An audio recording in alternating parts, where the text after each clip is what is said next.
E até agora isso não saiu. Não sei se ele foi convencido a ficar. Também que se ele foi convencido a ficar, esse vai ser o erro do ano, né, cara? O cara tá querendo sair. E aí convenceram ele a ficar no Vasco, para selar o bom trabalho que o Paulo Brax vem fazendo no Vasco.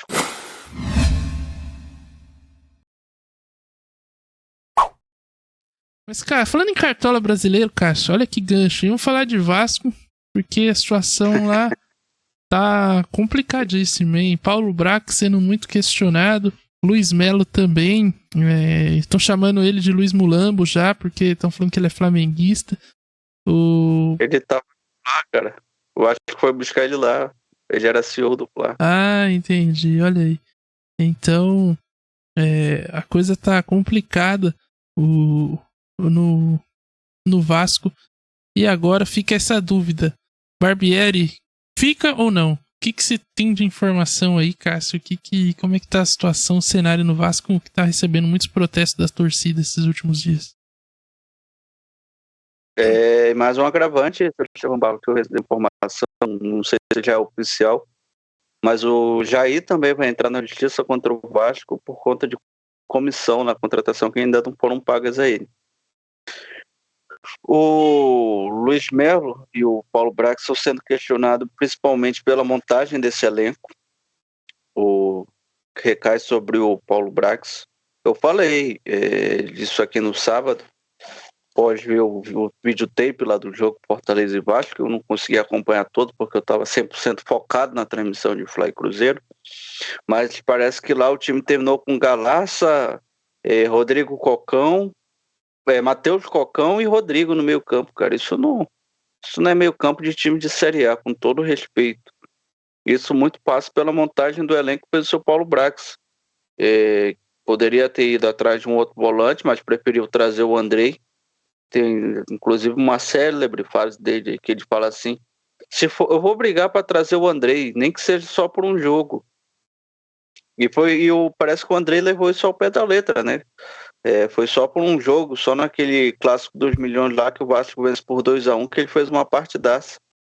Inclusive o jogo que nós fizemos lá no nosso grande Facebook, nossa boa página lá no Facebook, foi um jogo exclusivo lá, questão de direitos autorais com a PERJ.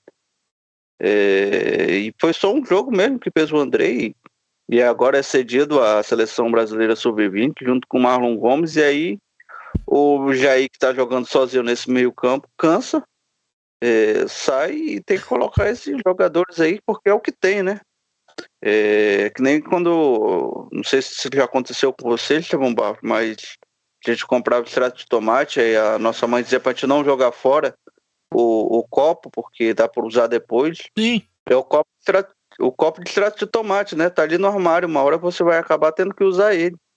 E para mim isso é os jogadores lá, que estão lá no Vasco. Isso é o Matheus Cocão, isso é o Galaza, é o Juan Cruz, é o Carabajal, é o copo de extrato de tomate lá no armário. Uma hora, querendo ou não, ele é usado. E passando por isso, a montagem muito ruim do elenco. O Luiz Melo é cobrado muito por essas questões, notícias que saem aí do Vasco. Tá devendo empresário, o Vasco não ter pagado clubes, como não pagou, parece que o Corinthians, não pagou o Nacional, e aí o Vasco está ameaçado já de ter um elenco ruim e sofrer um transfer-ban por parte da FIFA, o que selaria a tragédia completa na equipe do Vasco. Eu tive de informação ontem que o Barbieri está insatisfeito, na madrugada de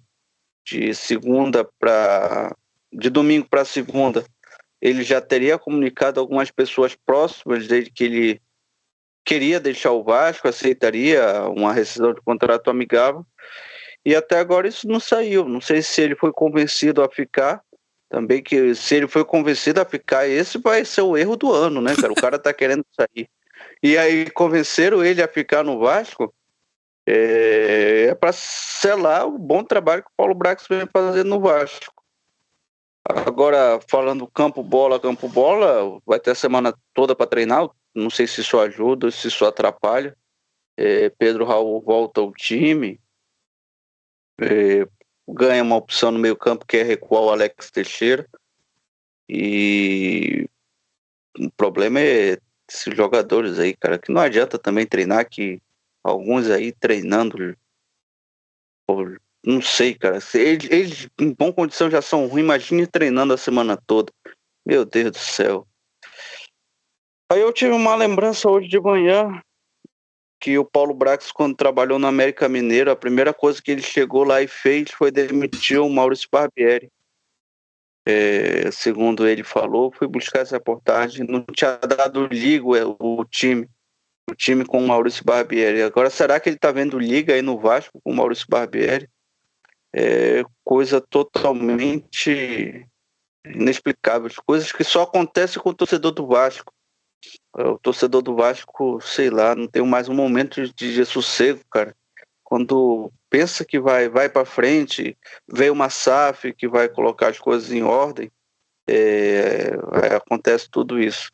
Completa-se hoje 7 meses de 777 à frente do Vasco, de forma definitiva, todos os contratos assinados, burocracia, Josh Wander e tudo. E número cabalístico, né? Na 777, 7 meses, 7 jogos sem vencer, tudo com 7 aí pro Vasco da Gama. Inclusive o Clube Social mandou uma carta para 777 cobrando explicações, porque eles acham que a situação é alarmante. O presidente do Vasco, né, do clube, ainda... Dr. Jorge Salgado. Oi? Jorge Salgado, sim, olha como o Vasco é interessante. O Jorge Salgado, presidente do Vasco, mandou um e-mail ontem para 777, só que a 777 não recebeu porque ontem era feriado nos Estados Unidos. Até nisso o time do Vasco está atrapalhado, cara, não consegue ter um calendário, ver quando o chefe está lá e quando o chefe não está. Mas o que o Vasco quer cobrar é transparência. O clube de regata de Vasco da Gama, o Vasco Associativo, até tem 30% ainda da SAF, está em contrato e quer ver onde foi investido esse aporte aí de 120 milhões, porque realmente, segundo o Jorge Salgado, o Vasco está sendo surpreendido na mídia por essas informações de dever empresário, de dever clubes, e aí o Vasco vai convocar essa reunião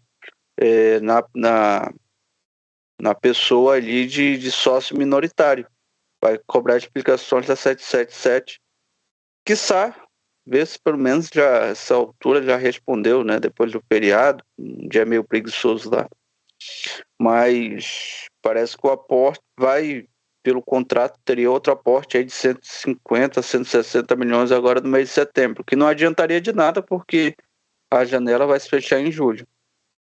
Tá complicado os prazos aí, né? A galera, né, monta o planejamento e... É por causa do ano fiscal lá nos Estados Unidos, é quando vai virar o ano fiscal, que aqui no Brasil é 31 de dezembro, né? Sim. Lá nos Estados Unidos é finalzinho de agosto, fechou o ano fiscal. Por conta disso, mas tem que se cobrar o Paulo Brax, porque isso aí estava no contrato desde que foi assinado entre o Vasco e 777, que o aporte viria somente em setembro. E aí, como diria Márcio Braga, acabou o dinheiro, e agora?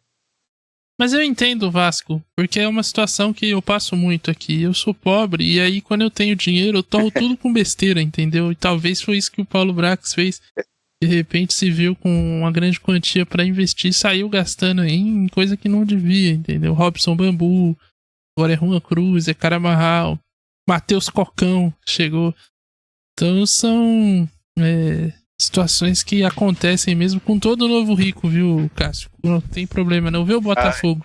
O Botafogo sofreu também nos primeiros meses de John Textor, depois a coisa foi se acertando, e agora foguete não dá ré. Mas vamos ver o que acontece com o Vasco. Você é contra a permanência de Maurício Barbieri à frente do Vasco? Eu também sou. Que não dá mais, né? O time, o time é limitado, como você bem disse aqui, mas ele puxa pra baixo, né? Tá com a nítida impressão de que desde o começo do ano a coisa tem andado pra trás. Impressionante o que esse rapaz tem fazendo em campo. o time do Vasco é limitado, mas para mim também não é um time de zona de rebaixamento. Sim. Olha, tem coisas piores aí nesse Campeonato Brasileiro. Para mim, meio de tabela era aceitável para essa equipe do Vasco. Só que eu tenho medo, Estevão Barros, a palavra certa é essa. Eu tenho medo de, se eles mandarem o Maurício Barbieri embora agora, quem é que eles vão trazer? Porque eles, a 77 barra Paulo Brax, barra Vasco, começou contratando bem. A primeira contratação foi o Pedro Raul, vice-artilheiro do Campeonato Brasileiro, jogando pelo Goiás. E fez a média de gols lá no Goiás de artilheiro de Campeonato Brasileiro. Só que o Cano fez um ano espetacular e é o Germán Cano também. Aí trouxe 2 goleiros excelentes, o Ivan e o Léo Jardim. Montou uma zaga muito boa. A zaga do Vasco, eu acho que é o que salva da tragédia não estar maior. Como a Rodrigues, Léo, Capasso, até o próprio Robson às vezes surpreende. Ele é capaz de fazer bons jogos, como fez contra o Atlético Mineiro. E o garoto Lucas Piton. E aí trouxe Jair. Até aí estava indo tudo bem. Aí começou a degringolar as contratações daí para frente. Aí trouxe o Andrei. Teve o Orediano também, né? Que é bom jogador. O Orediano, que é um bom jogador. E aí trouxe Andrei. Tá, a torcida gostou, eu também gostei. Ele enganou bem, inclusive a gente fez o primeiro jogo lá no Clássico 2 Milhões. Ele arrebentou com o jogo, isso aí não dá pra gente negar. Só que ele caiu de produção de uma tal forma. Aí começou as contratações esdrúxulas. Foi quando trouxe o garoto Juan Cruz, Carabajal, Patrick De Luca, jogadores que realmente não acrescentam nada ao Vasco e depois não trouxe mais nada.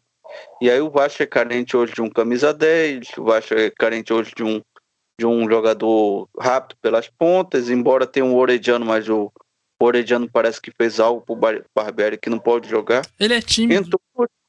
Ele entrou no último jogo aos 40 minutos. Outra contratação que eu lembrei agora, o Paulo Henrique também, tenebroso.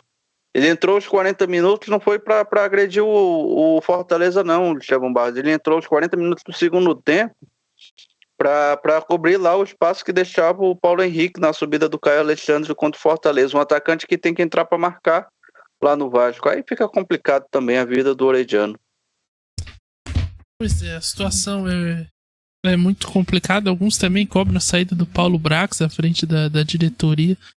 Enfim, veremos aí. Mais uma semana conturbada. O Vasco volta a campo na segunda-feira, justamente contra o Flamengo. O jogo vai ser no Maracanã, Cássio? Vai ser no Maracanã e tem um negócio legal aí que as duas diretorias entraram em consenso e vai ser 50-50. Aí sim. Vai ser a festa do futebol, cara. Exatamente, tem que ser assim. Uma pena que nem sempre a gente consiga manter isso aí aqui no futebol brasileiro, porque o pessoal às vezes quer sair na rua aí pra sair na mão com o pessoal, quebrar um estádio, enfim. Inclusive, não sei se você viu aquele torcedor que invadiu o campo com uma criança no colo, pegou o super gancho aí de 10 jogos fora. Eu vi, foi na Holanda esse torcedor? Não, foi aqui no Brasil, no Beira-Rio. Foi depois do jogo contra o... A eliminação contra o Caxias, né? Isso. Sim, eu lembro. Cara, que cara covarde, hein, brother? Ele entra com a criança porque sabe que ninguém ia bater nele. Exato. É o que eu digo, cara, desses torcedores aí. Eu não entendo essa equação que eles fazem, porque eles só são homens quando estão junto de outros homens. E aí tiveram a chance de punir o cara 10 jogos, com todo respeito aí, mas assim, essa punição que estão fazendo pra ele, 10 jogos longe de ver o Internacional, é um favor que estão fazendo. Porque pra sanidade mental dele. E ele vai economizar dinheiro ainda, olha que bênção, não vai gastar dinheiro com o Internacional. E a princípio eu li 10 anos, eu falei, nossa, que interessante, só que aí eu li de novo, era 10 jogos só, enfim, não vai mudar nada, ainda no segundo turno ele já vai estar vendo o jogo do Inter lá. Então, é capaz de arrumar confusão de novo. Igual aquele pessoal que que ficou preso na Bolívia por causa daquele jogo contra do Corinthians. Eu não vou lembrar contra o time agora, mas que houve aquele incidente com... Não foi que mataram o garoto Kevin Spada lá na Bolívia contra o Bolívar? Foi contra o Bolívar? Soltaram um rojão lá em direção à torcida contrária? Isso. E aí, no mesmo ano, os caras voltaram pro Brasil e meses depois estava arrumando confusão no jogo contra o Vasco no Mané Garrincha. Então, assim, é difícil a situação aqui, velho. A justiça desportiva brasileira é esta, É uma farsa.